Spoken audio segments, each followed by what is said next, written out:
La nuit commence à tomber sur Paris, mais pas sur cette histoire. La finale n'a pas encore commencé, mais quelque chose ne tourne pas rond. Tous les regards sont braqués sur un homme, Ronaldo. Dans le stade, en tribune de presse, on le regarde pour essayer de comprendre pourquoi il a été annoncé forfait. Pour le reste du public, on veut voir comment le meilleur attaquant du monde va aborder cette finale. Le titre de champion du monde est en jeu. Pour la France, Ronaldo est celui qui peut briser le rêve. Pour les Brésiliens, il est question de savoir comment il va emmener le Brésil jusqu'au trophée et obtenir le titre de meilleur buteur. Et pour comprendre ce qui se joue ce soir-là, il faut revenir en arrière, quelques semaines plus tôt. On l'a vu dans la vidéo précédente, la défaite contre la Norvège a ouvert une brèche dans l'armure brésilienne. Sur le terrain, ça manquait d'idées. En dehors, ça débordait d'ego. Entre Ronaldo qui se plaint de ne jamais recevoir de bons ballons, Rivaldo accusé de jouer trop perso, Roberto Carlos qui pensait être boycotté, Edmundo frustré sur le banc, et Dunga qui avait dû ravaler sa rage après son clash avec Bebeto. La Seleção est en crise. Et comme si c'était pas suffisant, une nouvelle info tombe, et cette fois c'est le staff technique qui est indirectement visé. Romario est de nouveau apte. Oui, Romario. L'homme que Zagallo n'a pas sélectionné car jugé trop juste physiquement. Il commente les matchs pour la télé brésilienne, mais dans le fond il a le cœur brisé de ne pas être sur le terrain. Il dira même « Je vais bien, je suis prêt, j'aurais pu être utile. » Mais c'est trop tard. Ce huitième de finale contre le Chili, c'est presque un nouveau départ. Pour les fans, c'est même là que commence la vraie Coupe du Monde du Brésil. Zagallo décide d'aligner la même équipe que celle contre le Maroc. Côté Ronaldo, c'est moins joyeux, il est dans le dur. À la presse, Zagallo balance une phrase lunaire sur son prodige. Ronaldo doit se débarrasser de l'idée qu'il est le seul joueur important. Vous imaginez ça aujourd'hui, un sélectionneur qui tacle son meilleur joueur avant un match à élimination directe? Pendant ce temps-là, à l'entraînement, les séances de tir au but virent au fiasco. Seuls 9 joueurs de l'effectif en réussissent 3 d'affilée. Mais Zagallo axe son dernier entraînement au château autour des coups de pied arrêtés, car il sent que ça peut être une phase qui pourrait faire la différence. Et d'ailleurs, globalement, il a beaucoup travaillé ces phases-là pendant le tournoi, ce qui peut sembler ironique au regard de la finale. Mais c'était bien une réalité. En bonus, une petite scène d'avant-match. Sur le terrain, Bebeto ne touche pas un ballon, mais il sera bien titulaire. Edmundo lâche à la presse, j'ai aucune chance de jouer, ce sera toujours Bebeto. Spoiler alerte, il n'a pas l'air content. À ce moment précis, le Brésil a besoin d'un patron. Pas d'un génie, pas d'un dribbleur, pas d'un frimeur. Un joueur qui stabilise tout le monde. Et ce joueur, c'est César Sampaio. En France, on découvre à peine ce milieu défensif. On connaît Flavio Conceição, Mauro Silva, Dunga, ou même Doriva. Mais pas Sampaio. Pourquoi? Parce qu'en 98, il a jamais joué en Europe. Donc on le connaît pas. Et les magazines de l'époque n'imaginent même pas un seul instant titulaire. Et même après, certains ont désigné la paire Dunga-Sampaio comme pas au niveau parce qu'ils évoluaient au Japon. Mais au Brésil, qu'en est-il de Sampaio? C'est un cador. À son pote, c'est un des meilleurs. César Sampaio. Comme son nom l'indique, il n'a pas de surnom. Donc c'est pas un virtuose mais un joueur de devoir. C'est une théorie qui dit qu'un joueur brésilien a un surnom dès lors que c'est un prodige. Généralement, ce surnom il arrive quand il est jeune. C'est pour ça que les défenseurs, en général, sont appelés par leur prénom et leur nom. Quand les attaquants, les plus doués, sont généralement désignés par leur surnom. Bon, rien d'absolu, mais j'aime bien cette théorie qui fonctionne plutôt bien. Par exemple, on dit Roberto Firmino, un bon joueur, mais pas un phénomène. Mais par contre, on dit Neymar, et pas Neymar da Silva, ou Neymar da Silva Junior, parce que c'est un phénomène, donc on l'appelle juste Neymar. Bref, vous avez compris l'idée. Et je rappelle que c'est qu'une théorie.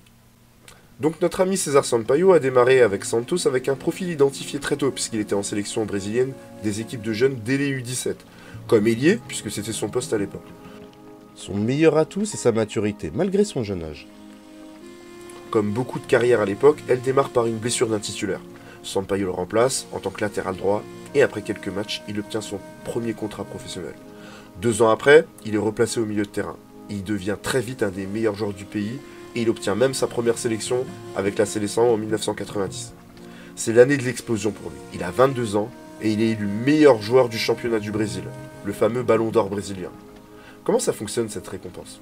Un groupe de journalistes sportifs regarde chaque match de la compétition et note les joueurs de 1 à 10 en fonction de leur performance. À la fin de la saison, les joueurs ayant obtenu la meilleure note moyenne à chaque poste reçoivent le Bola de Prata, ballon d'argent, et le joueur qui a obtenu la meilleure note moyenne générale reçoit le Bola de Ouro, ballon d'or. La liste elle est prestigieuse, puisqu'on retrouve du Pelé, qui a un statut particulier, du Zico, Falcao, Cerezo, Careca, Tafarel, et par la suite Giovanni, Romario, Kaká, Robinho, Tevez, Adriano, Neymar, Ronaldinho et j'en passe. Donc ça vous situe sa performance et son niveau. Parce que je rappelle qu'il est milieu défensif. Il acquiert un nouveau statut et devient même capitaine de l'équipe. En 1991, il est en fin de contrat et Palmeiras s'intéresse à lui. Il est transféré contre 60 000 euros, c'est des petites sommes, à Palmeiras parce que Santos a des difficultés financières et l'équipe n'est pas assez compétitive pour le convaincre de rester. Attends, quoi? Attends, tu viens pas de dire qu'il était en fin de contrat? Ah oui, mais on est en 1991, avant l'arrêt Bosman. Faut savoir qu'avant cet arrêt, un club qui souhaitait recruter un joueur en fin de contrat devait quand même payer une indemnité à son dernier club. Ça nous paraît absurde aujourd'hui, mais c'était les règles de l'époque, et c'est d'ailleurs pour ça que Jean-Marc Bosman avait porté l'affaire en justice. Cette opportunité à Palmeiras est parfaite pour lui, parce qu'elle le mettait davantage en lumière. Et en plus, il pouvait profiter de meilleures structures qui vont encore s'améliorer avec l'arrivée un an plus tard du sponsor Parmalat, en plus de lui permettre de mieux gagner sa vie. Ses qualités sont déjà identifiables. Excellent pour récupérer des ballons.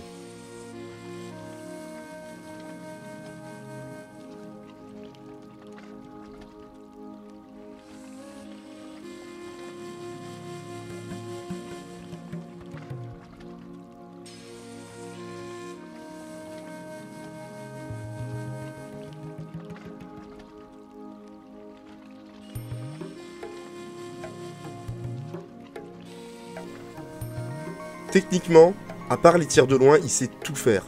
Passer, dribbler, changer d'aile.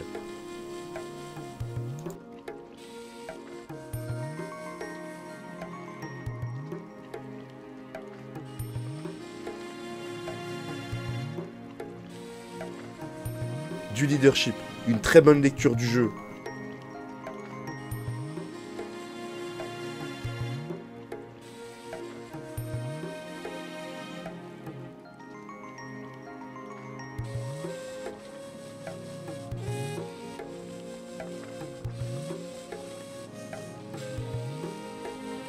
Combatif en plus d'un excellent jeu de tête.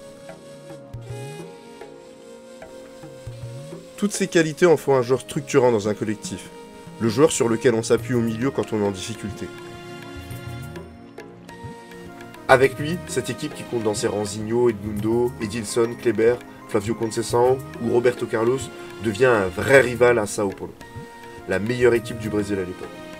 Cette même année 91, c'est un autre milieu défensif qui est élu meilleur joueur du championnat, en la personne de Mauro Silva, qui jouait à l'époque à Bragantino, entraîné par Carlos Alberto Parreira, oui, qui à l'époque n'est pas encore sélectionneur du Brésil.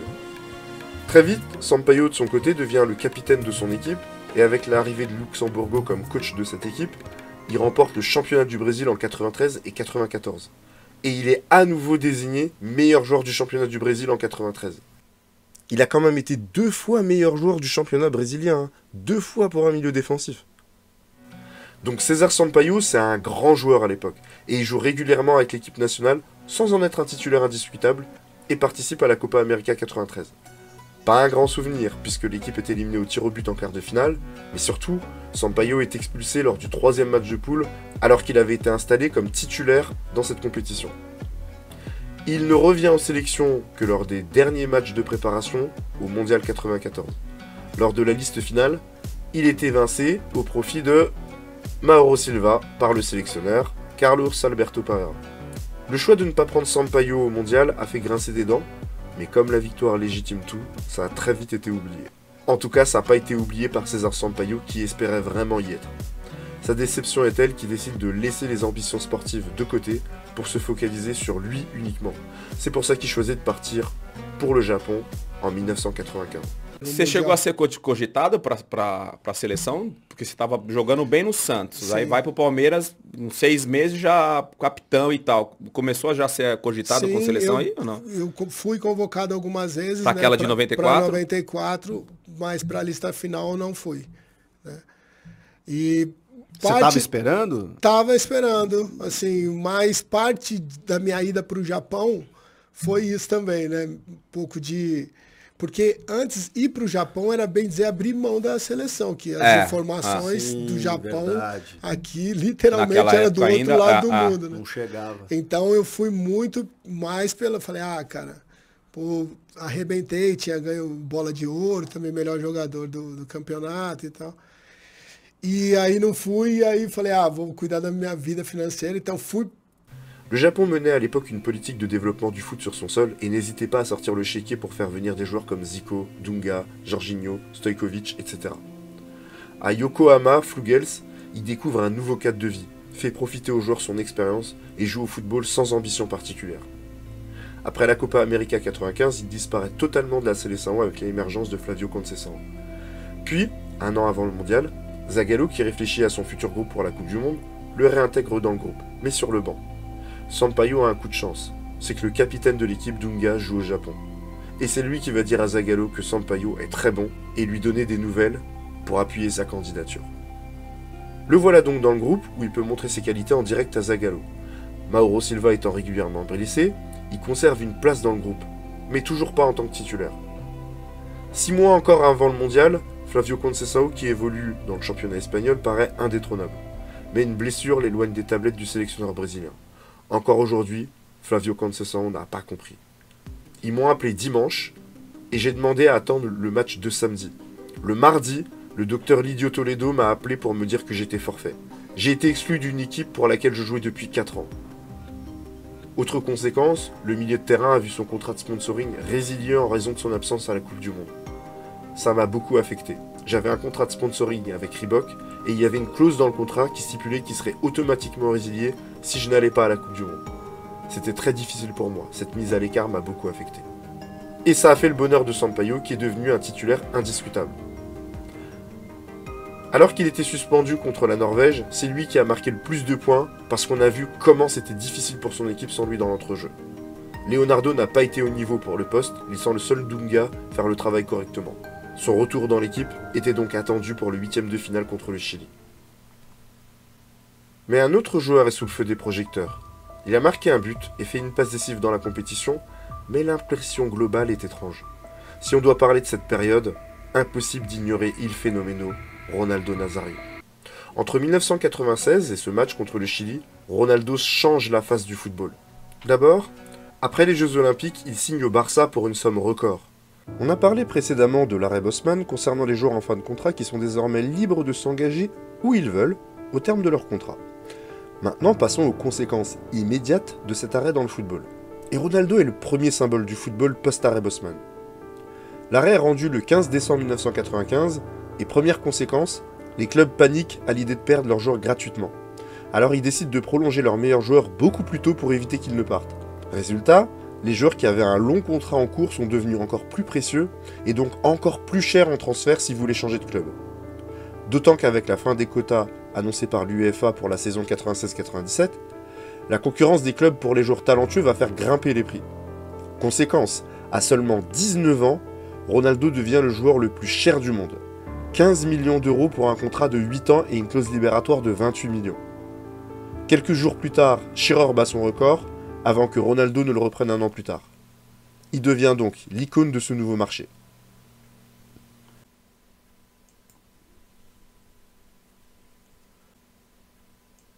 Sur ce tableau, voici les transferts records au fil des années. Si on remonte avant, on peut trouver des noms comme Enzo Scifo, Donadoni ou Maradona, des joueurs confirmés. Et quand Lentini est transféré au Milan AC, ça avait déjà fait jaser, parce que même s'il jouait en Italie, c'était pas un joueur confirmé. Alors imaginez pour Ronaldo. Personne ne le connaît. Pour le grand public, c'est un inconnu. Alors pourquoi le Barça a mis un quart de son budget annuel pour ce gamin?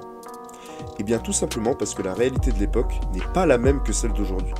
Aujourd'hui avec Internet, les vidéos disponibles partout et tout le temps, on sait déjà qui sont les futures pépites du football. Estevao, je sais que c'est une pépite aujourd'hui. Dans 2-3 ans, quand vous verrez cette vidéo, vous direz peut-être « Ah, elle connaissait déjà Estevao ?» Oui, grâce à YouTube, les réseaux sociaux, etc. Dans les années 90, il n'y avait pas tout ça. Il n'y a pas autant de matchs et pas autant diffusés. Donc les talents qui se trouvent aux Pays-Bas, je ne vais pas en entendre parler dans Téléfoot, Stade 2 ou l'équipe du dimanche qui sont les rares diffuseurs de foot en France à l'époque. En fait, les exploits de Ronaldo qu'avaient vu les recruteurs, on ne les verra que quelques années plus tard, après son explosion, en cassette vidéo ou grâce à Internet. Même encore aujourd'hui, certains découvrent ses exploits au Brésil, alors que Neymar, on connaît toutes les boucheries qu'il a faites sur les terrains brésiliens. Par conséquent, le grand public ne sait pas qui c'est Ronaldo, sauf ceux qui vivent au Brésil ou aux Pays-Bas. Là, on sait déjà que c'est un monstre parce qu'on l'a vu jouer. En revanche, dans le milieu des recruteurs, tout le monde sait depuis longtemps que c'est la future pépite du football mondial. Tout le monde se l'arrache avant même qu'il signe aux Pays-Bas. Barcelone, PSG, Juventus, Milan, Inter. Dans ces réseaux, ils ont vu tous ces matchs et savent qu'on est sur un monstre. Donc les clubs font monter les enchères, et comme en plus l'arrêt Bosman libère des places de joueurs étrangers, tout le monde se positionne.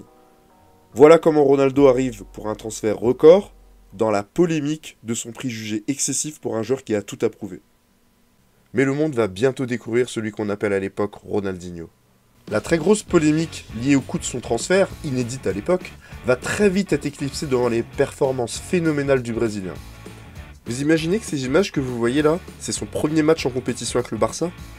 On démarre le match avec des doutes parce que pour la première fois un gars de 19 ans qui n'a rien prouvé est le transfert le plus cher du monde et il te met 2 buts, te sort une virgule avant une passe décisive. Faut se rappeler qu'on est en 1996. La virgule, c'est extrêmement rare, hein. Et comme les moyens de diffusion sont pas les mêmes qu'aujourd'hui, il faut faire ta virgule dans un match diffusé à grande échelle, sinon on sait même pas que tu sais la faire. Comme Romario qui faisait la virgule, mais personne n'était au courant, parce que quand il faisait la virgule, c'était pas dans des matchs diffusés à grande échelle. Il faisait la virgule dans des matchs de championnat, où quand ils font la diffusion du résumé, ils vous mettent que les buts et les actions marquantes. Autrement, il fallait être au stade pour la voir. Donc pour le grand public, qui n'avait pas vu Rivellino faire ce geste 25 ans plus tôt, c'est totalement nouveau et avant-gardiste. Ce geste va se démocratiser ensuite grâce à l'évolution de la diffusion des matchs à grande échelle et l'explosion d'Internet. C'est là qu'on va découvrir la virgule de Romario, Zlatan, Ronaldinho, qui va lui donner ses lettres de noblesse parce qu'il le fait vraiment mieux que tout le monde, et bien d'autres. Mais le point de départ de ce geste en Europe, c'est ce jour-là, avant l'explosion aux yeux du monde 2 ans plus tard, au Parc des Princes, en finale de Coupe de l'UEFA. J'ai déjà entendu dans la bouche de certains observateurs ou acteurs du football que Weah faisait la virgule. Eh bien la virgule, tu sais, il y a Weah qui le faisait bien, il y a Ronaldinho qui le fait, mais arrêtez. Ouais. Non, ça c'est pas une virgule. Une virgule c'est extérieur-intérieur. Là ce qu'il fait c'est un slash. La virgule, je n'ai jamais vu Weah la faire. Donc sauf si quelqu'un a une image contraire, cette affirmation est fausse. Pour qualifier les prestations de Ronaldo, la presse est dithyrambique. Mais ce n'est que le départ. Il manque le match retour de la Super Coupe pour aller jouer avec la sélection, et à son retour, il marque 12 buts en 10 matchs. Dans le lot, le fameux but à Compostelle sur lequel on s'était arrêté dans l'épisode du match contre le Maroc, et qui va faire le tour du monde. Seulement 15 jours plus tard, il retourne à nouveau les médias du monde entier avec une prestation encore plus folle contre Valence. Un triplé qui repose uniquement sur ses talents. Il y a une expression en football qu'on utilise pour dire qu'une équipe sert son meilleur buteur. On dit que son équipe joue pour lui. À chaque fois que j'entends ça, je repense à ces images.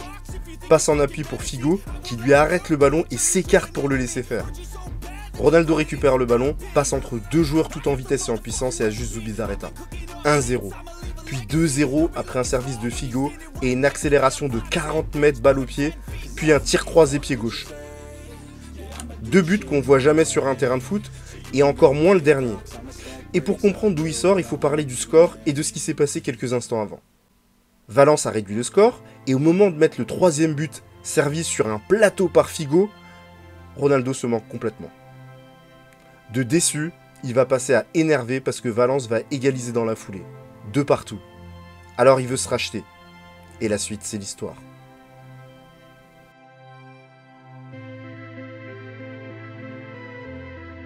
« 3-2. Triplé de Ronaldo qui était en plus blessé et qui restera à l'infirmerie les 2 semaines qui ont suivi ce match. Un triplé sur des chevauchés. C'est du jamais vu. Ces prestations consacrent Ronaldo à seulement 20 ans comme le meilleur attaquant du monde. Suivront des doublés, des triplés, dont l'un d'eux a été inscrit dans ce qui a longtemps été considéré comme le match le plus marquant des supporters de Barcelone. En tout cas jusqu'à 2017. En quart de finale retour de la Coupe du Roi contre l'Atlético, les Colchoneros prennent rapidement les devants. Les Barcelonais sont dépassés et l'Atlético mène 0-3 grâce à un triplé de Milinko Pantic. 5-2 en comptant le match aller. Et il y a la règle des buts à l'extérieur. Le Barça est donc quasiment éliminé. C'est alors que Robson décide de changer de stratégie à la mi-temps. Il sort Laurent Blanc et Popescu pour faire rentrer Stoichkov et Pizzi. 5 minutes après ce changement, le Barça a réduit le score grâce à un doublé de Ronaldo. Mais nouveau rebondissement, avec une grossière erreur qui amène un quadruplé pour Pantic. 15 minutes plus tard, Figo marque le plus beau but du match avec cette reprise de volée. Les Barcelonais y croient toujours, croyant se renforcer 5 minutes plus tard par le 3e but de Ronaldo. Puis à la 83e minute, délire total dans le Camp Nou avec le but de la victoire de Pizzi qui qualifie le Barça en demi-finale. Jamais un match n'avait provoqué une telle effervescence au Camp Nou. Les changements de Robson se sont avérés payants et Ronaldo est désigné comme étant l'un des artisans majeurs de cette remontada historique. Celui qui n'est pas encore R9, ou le Phénoméno, termine la saison avec 47 buts en 49 matchs, dont 34 en championnat. Pour vous remettre le contexte et vous donner un ordre d'idée de la performance, entre 92, soit le début de l'ère moderne, et 2008, avec la révolution guardiolienne, personne ne fera mieux.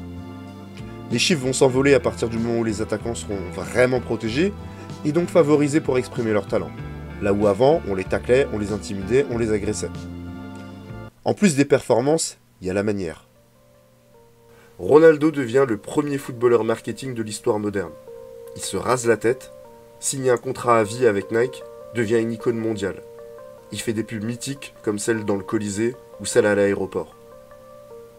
Et sur le terrain, c'est encore plus fou. Si on fait le total de ce qu'il sait faire, c'est simple, on n'avait jamais vu un tel prototype. Ronaldo est rapide, agile, puissant, technique, précis, bon des deux pieds, créatif, et il intègre dans son jeu certaines qualités des avant-centres révolutionnaires de son époque. Comme Marco van Basten avant lui, il sort de la surface de réparation et ne se limite pas uniquement à attendre des ballons devant.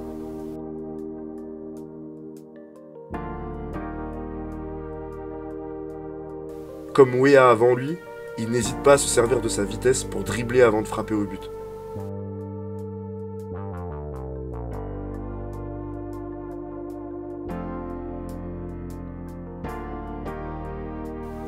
Comme Romario, son mentor, il est capable de jouer dans de petits espaces et pas seulement comme un avant-centre remiseur à la palette technique limitée.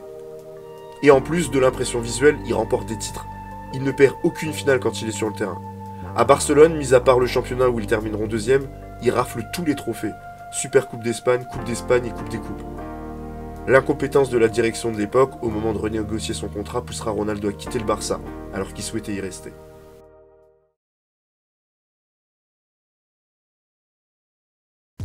Devant la saison historique réalisée par Ronaldo, les deux camps doivent revoir son contrat à la hausse. Pour Ronaldo, c'est le salaire et les primes. Pour le Barça, c'est la clause libératoire, obligatoire en Espagne, qui est devenue trop faible et qu'il faut revoir. Et ce qu'on ignore à l'époque, c'est qu'avant même que ces discussions contractuelles aient lieu, le clan Ronaldo et la direction catalane sont déjà en plein conflit. Je vais tout vous expliquer en détail. En Espagne, et le Barça le faisait aussi, ils payaient les joueurs avec une part en argent et une autre en droit à l'image versée par une tierce société. Mais plusieurs joueurs s'étaient fait avoir avec cette astuce qui permettait surtout aux clubs qui l'utilisaient de faire baisser leurs charges sociales et fiscales. Pire encore, plusieurs médias, dont El País, ont relayé que le Barça a eu des litiges avec certains de ses joueurs dans le passé, à cause de cette histoire. Maradona, Koeman, Laudrup par exemple. Et il n'est pas impossible que ça ait joué un rôle dans leur départ du club, notamment Romario qui fait partie de la liste. Et comme si ces précédents ne suffisaient pas à renforcer la méfiance du clan Ronaldo, ses agents, donc Martins, Pita et Branchini, se sont plaints à plusieurs reprises pendant l'année de retard de paiement, notamment sur des primes et de l'argent liés aux droits d'image. Parce que oui, le contrat actuel de Ronaldo est déjà monté de cette façon-là. Et la part liée aux droits d'image est déjà supérieure à ce qui se faisait en moyenne à l'époque. Conscient que le joueur souhaite rester en Catalogne, les agents partent donc négocier, mais dans l'idée de réduire la part de droit à l'image, parce que comme je l'ai expliqué précédemment, c'est loin d'être une affaire fiable et garantie. Les Catalans, eux, veulent rester compétitifs, mais sans vivre au-delà de leurs moyens, et devenir le Real Madrid de l'époque, qui a une dette colossale. Et le fisc, qu'on a beaucoup entendu dans les affaires Messi et Neymar, est assez agressif. Je le dis parce que c'est important d'avoir les deux points de vue. Après 9 heures de réunion, un deal est trouvé entre les deux parties. Mais au moment de signer l'accord écrit définitif, Le Barça a imposé des modifications de dernière minute, ce qui a entraîné la colère des représentants de Ronaldo. Nous étions prêts à rester, mais quand nous avons vu que le club modifiait encore les termes au dernier moment, nous avons compris que c'était terminé. Le Barça était le plus beau club pour Ronaldo, il voulait rester, mais on ne peut pas rester quand on ne sait même pas si on sera payé correctement. On a préféré sortir Ronaldo de là avant qu'il soit coincé. Parce que oui, son contrat était de 9 ans, donc on est en 1997, il expira en 2006. Il est très probable qu'il n'ait jamais touché l'intégralité de ce qui lui était dû sur ses droits à l'image pour la saison 96-97. Ses agents partent donc en France, où Ronaldo se trouve pour disputer le tournoi de France avec le Brésil, pour lui annoncer la mauvaise nouvelle. Ses agents commencent à sonder le marché pour annoncer que Ronaldo est disponible pour signer chez eux, s'il lève la clause libératoire. Ferguson et United se renseignent parce qu'il adore son profil, et il avait déjà des rapports de son recruteur Jim Ryan. Problème, United n'avait jamais payé plus de 10 millions de livres à l'époque sur Andy Cole pour recruter un joueur. Donc quand Ferguson a soumis cette idée à son board, ils ont refusé d'investir de telles sommes, trouvant que le marché devenait irrationnel avec Larry Bossman. T'es pas au bout de tes peines, toi. Ce n'était pas possible pour nous, les clubs italiens pouvaient offrir des salaires et des primes qu'aucun club anglais ne pouvait envisager à l'époque. Même chose pour Chelsea qui venait d'engager Zola et qui cherchait à développer sa notoriété. Mais il ne pouvait pas offrir plus de 3 millions par an à ses stars. Le dossier a rapidement été fermé. Ce qui nous amène en Italie où les pistes les plus chaudes menaient. Le Milan sonde le clan Ronaldo, notamment parce que Berlusconi était un énorme fan. Mais Galliani dira « Nous avons sondé Ronaldo, mais nous ne pouvions pas justifier une telle dépense à ce moment-là sur ce poste. D'abord, je pense qu'ils ont estimé son profil trop similaire à celui de Weah, qui préférait un autre profil justement pour accompagner Weah, ils prendront d'ailleurs Kluivert au mercato, et qui travaille déjà au dossier Shevchenko. Ensuite, il y a Parme, il rêvait de Ronaldo, et il venait de battre la Juve la saison précédente sur le dossier Crespo. Malheureusement, Parme ne pouvait ni payer la clause, ni rivaliser sur les primes d'image et les droits commerciaux. Ensuite, la Lazio. Sergio Cragnotti, président de la Lazio, voulait frapper un énorme coup après avoir signé Alen Boksic, Pavel Nedved et Roberto Mancini. Il propose 29 millions d'euros et que Ronaldo soit au centre de l'attaque de la Lazio. Et puis il y a l'Inter.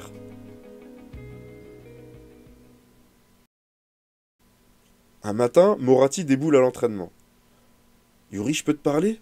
Les deux commencent à discuter en s'éloignant du reste du groupe, en marchant le long du terrain. Voilà, j'ai la possibilité de faire venir Ronaldo. C'est un lourd investissement. L'affaire peut se faire, ça me tente bien. Bah c'est super, président, génial même. Sans doute. Avant de l'acheter, je voulais ton avis. Tu n'es à l'Inter que depuis 1 an, mais la figure du club, la star, c'est toi. Je voudrais pas que tu vives mal l'éventuelle arrivée de Ronaldo, qui te fasse de l'ombre et que ça te vexe. Mais vous plaisantez, président. Ronaldo, c'est un joueur fabuleux. Et puis ce serait un coup de pub formidable pour le club. Nos matchs seraient diffusés partout dans le monde. Pas question de la laisser passer. Quel serait le prix du transfert? Une 20aine de millions? À ce prix-là, prenez-le tout de suite. Demain, un joueur de sa trempe vaudra le double, voire le triple. Il croyait pas si bien dire. Tu crois? Évidemment. Je pense que c'est plus pour la forme que pour être convaincu qu'il a demandé ça à Yuri Djorkaeff. Mais ça montre quand même la classe de Moratti. Alors, pour contrer l'offre de la Lazio, Moratti fait comprendre à ses agents qu'il le recrutera quel que soit le prix. Ils s'entendent donc autour d'un salaire de 4,5 millions d'euros net par an, plus les droits à l'image qui restaient à 100% à Ronaldo sans intermédiaire, chose que le Barça ne garantissait pas à cause des litiges récurrents en Espagne sur les droits TV commerciaux. Moratti promet que l'équipe sera construite autour de lui, donne carte blanche à Ronaldo sur l'acquisition de sa maison à Milan. C'est un détail, mais certains clubs obligent les joueurs à vivre dans certains quartiers ou certains endroits proches du centre d'entraînement. Moratti l'autorise également à choisir le staff médical qui suivrait ses genoux qu'ils font souffrir depuis l'époque à Eindhoven. Ces conditions écrasent la concurrence qui ne peut pas s'aligner, et Ronaldo débarque à l'Inter dans un transfert record. Plus de polémique cette fois sur le montant du transfert, tant le joueur est au-dessus. Par contre, les observateurs se demandent si Ronaldo va être capable de briller dans le plus grand championnat du monde, parce que la Serie A, à l'époque, a toutes les plus grandes stars, ont les plus gros budgets, ont un niveau plus avancé qu'ailleurs.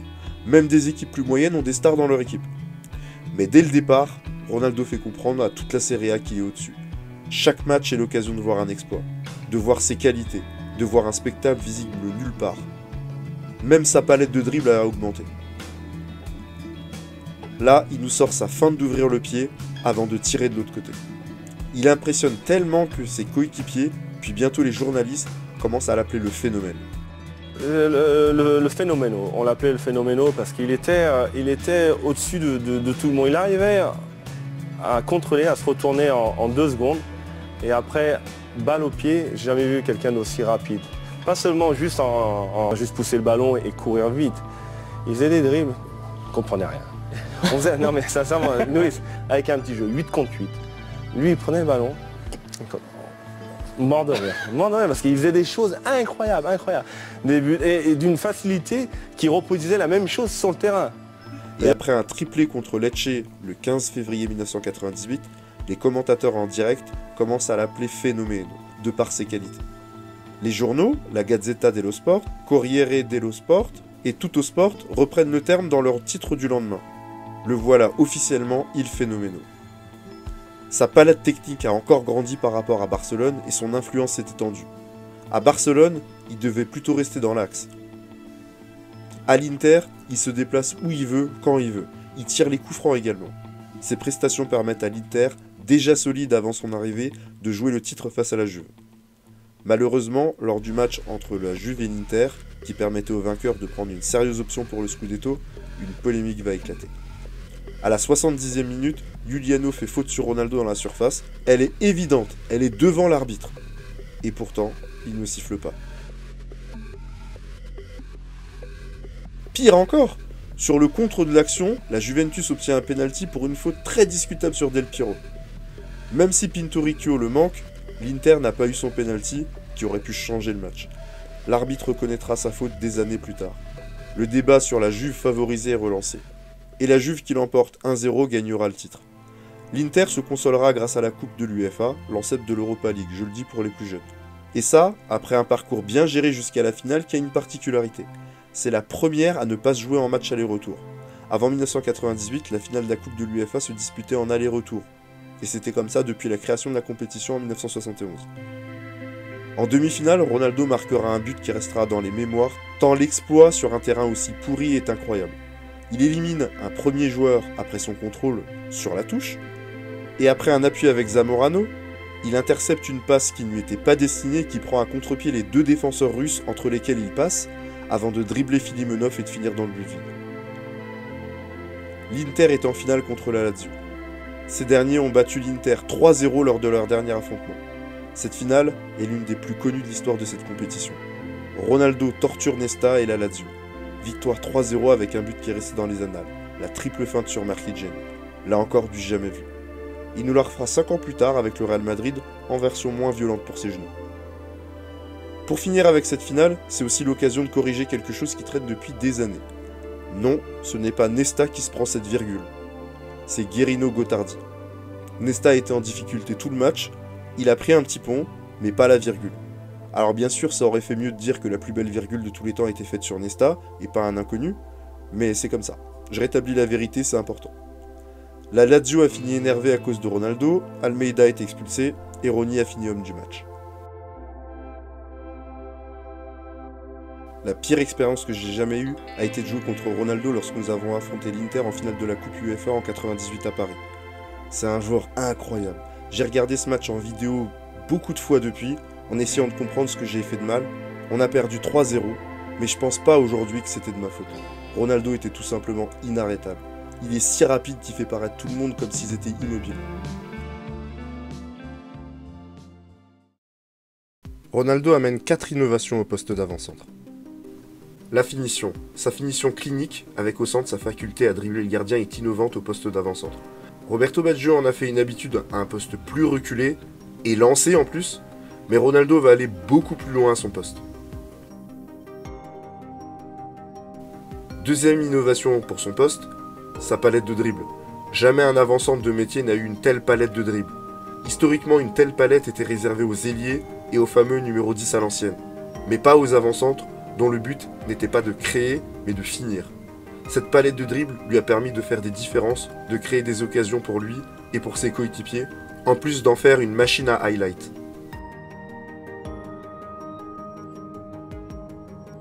Autre innovation au poste, la vitesse. Romario allait vite, surtout au démarrage. George Weah allait vite, mais avec Ronaldo, on est sur un autre niveau. Il est capable de battre ses adversaires à la course, même s'ils ont de l'avance. Cette vitesse a été à l'origine d'actions spectaculaires et a rendu la tâche compliquée à ses adversaires. Si tu prends de l'avance pour ne pas te faire battre, il va prendre de la vitesse et te dribbler.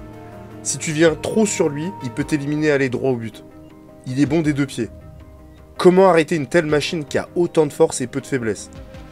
À partir de Ronaldo, la vitesse est devenue un critère chez les avancantes pour devenir professionnel. Et tout le monde a cherché son Ronaldo.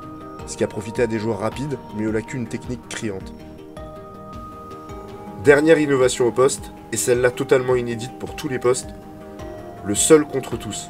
Alors attention, certains vont me dire oui, mais Maradona a déjà dribblé toute la défense adverse.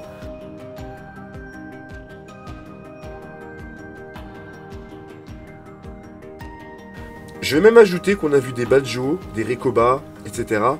Et c'est vrai, vous avez raison, ils ont déjà dribblé toute la défense, mais c'est pas ça dont je parle. Les exemples que je vous ai cités profitent d'une chose, leur coéquipier. Donc quand ils se lancent dans des dribbles, vous pouvez le voir ici, il est difficile pour les défenseurs de savoir comment se positionner. Parce qu'ils doivent surveiller un joueur dans leur zone, ou des appels, et en même temps attaquer le porteur. Le dribbleur profite donc de ce flou. Attention, je vous dis pas que c'était facile à faire et que tout le monde pouvait le faire. Je vous dis simplement qu'ils profitaient de leur coéquipier pour dribbler plus facilement. Ça c'est une chose, et Ronaldo a déjà marqué des buts comme ça.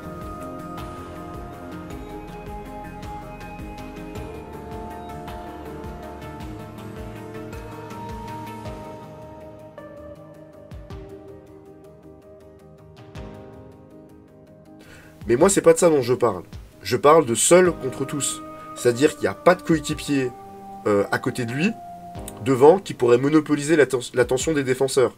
On parle donc de 1 contre 1 contre 2, parfois même 1 contre 3 ou 1 contre 4. Donc dans une situation où normalement les défenseurs sont certains de récupérer le ballon. Avec Ronaldo, il existe des possibilités où il va gagner le duel à 1 contre 3, 1 contre 4. C'est totalement fou, et le monde du football est rapidement sous le choc d'un tel phénomène. Ainsi, on assiste à des actions qu'on ne croyait possibles que dans les jeux vidéo. Du jamais vu.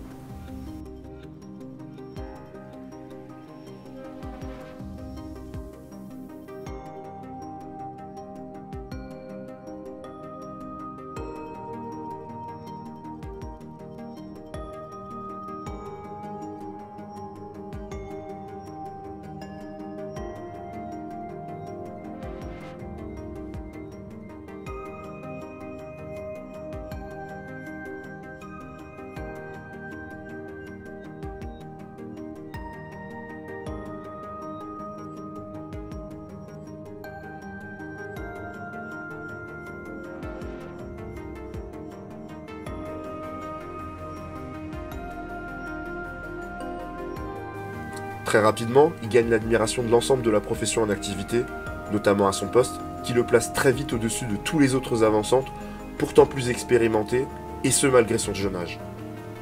Deuxième du Ballon d'Or à seulement 20 ans, et plus jeune lauréat un an plus tard à 21 ans, record toujours en activité. L'avance démesurée qu'il a sur le deuxième est représentative de l'écart qui sépare Ronaldo des autres attaquants. Dans l'imaginaire collectif, là où les autres stars, Shearer, Vieri, Batistuta restent dans la surface, Ronaldo va chercher le ballon au milieu, dribble tout le monde et finit. C'est l'idée, mais c'est légèrement exagéré, car le jeu de Ronaldo ne se limite pas à être un bulldozer balle au pied. Il joue dos au but, en profondeur, en pivot, en 1-2, en plus du fameux seul contre tous.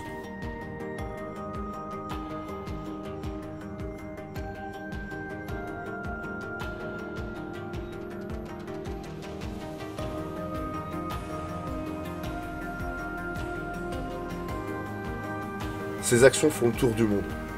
Chaque sortie est l'occasion de voir des dribbles incroyables. Côté Brésil, entre 1994 et 1996, il était tantôt titulaire, tantôt sur le banc.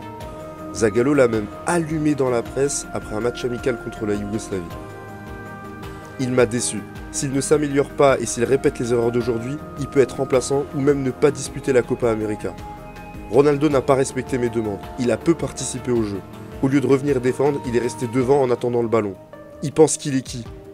Romario peut jouer comme ça parce qu'il met des buts. Question de statut? Peut-être bien. Désormais installé en pointe avec Romario, il va prendre une partie des responsabilités en attaque. D'autant plus quand Romario n'est pas là.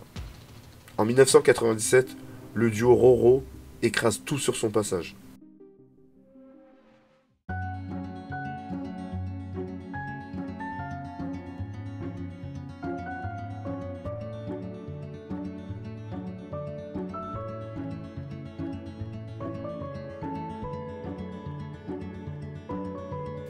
Mais l'année 1998 marque un tournant symbolisé par un but. Celui contre l'Allemagne. Désormais, on attend de Ronaldo, meilleur avant-centre du monde et ballon d'or en titre, qu'il soit au centre du jeu brésilien. Il porte le brassard de capitaine alors que d'autres plus expérimentés auraient pu le porter. Bebeto, Roberto Carlos. C'est très symbolique. Mais Ronaldo est là depuis plus de 4 ans et bénéficie d'un statut à part dans l'équipe avec Dunga. À seulement 21 ans, tout repose sur lui, critique comme éloge. Plus de 20 ans après les faits, il a confessé que c'était beaucoup de pression et de responsabilité à un si jeune âge et qu'il n'était pas prêt pour tout ça.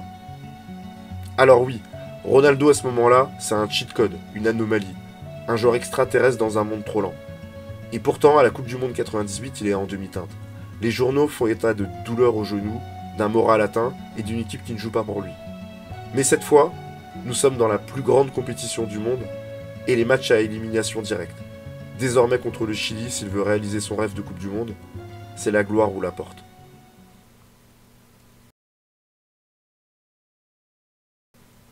Nous voilà donc sur le 8e de finale Brésil-Chili. Après une minute de silence honteusement non respecté avant le match, c'est pas Ronaldo que l'on attendait à voir qui va s'illustrer. C'est le revenant César Sampaio. Son apport au milieu restructure le milieu et permet à Leonardo de jouer plus haut. Mais ce n'est qu'un début. Il marque 2 buts. Un de la tête.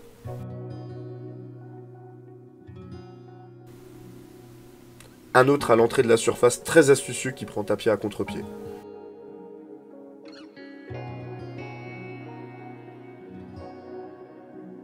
Sampaio est celui qui unit, Dunga est celui qui crie. Le capitaine est de retour avec des gueulantes pour ceux qui joueraient pas le jeu.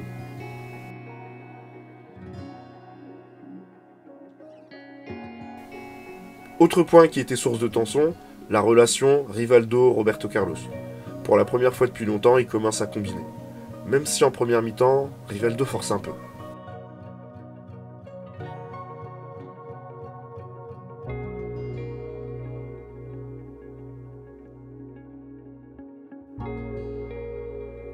Faudra attendre la deuxième mi-temps pour retrouver un Rivaldo entreprenant qui aurait mérité une passe décisive.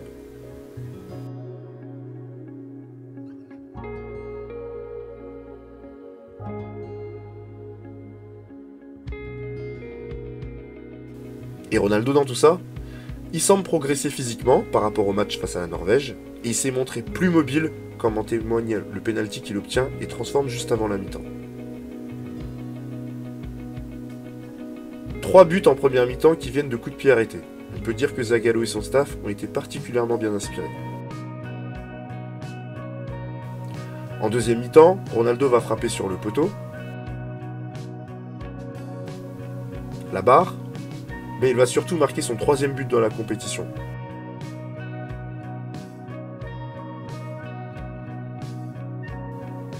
Avec un coup qu'il avait déjà fait, feinte d'ouvrir son pied avant de croiser son tir.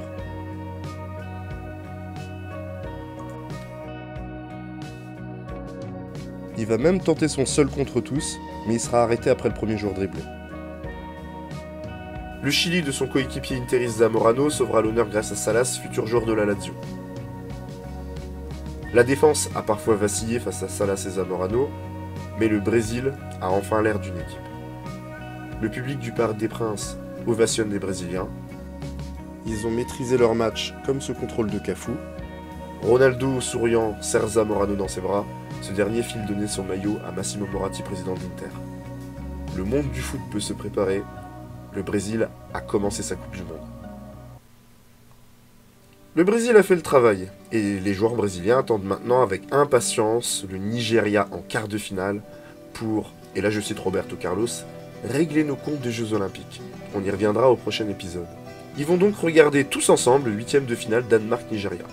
Mais à leur grand étonnement, c'est le Danemark qu'ils affronteront après un match où ils auront surclassé les champions olympiques.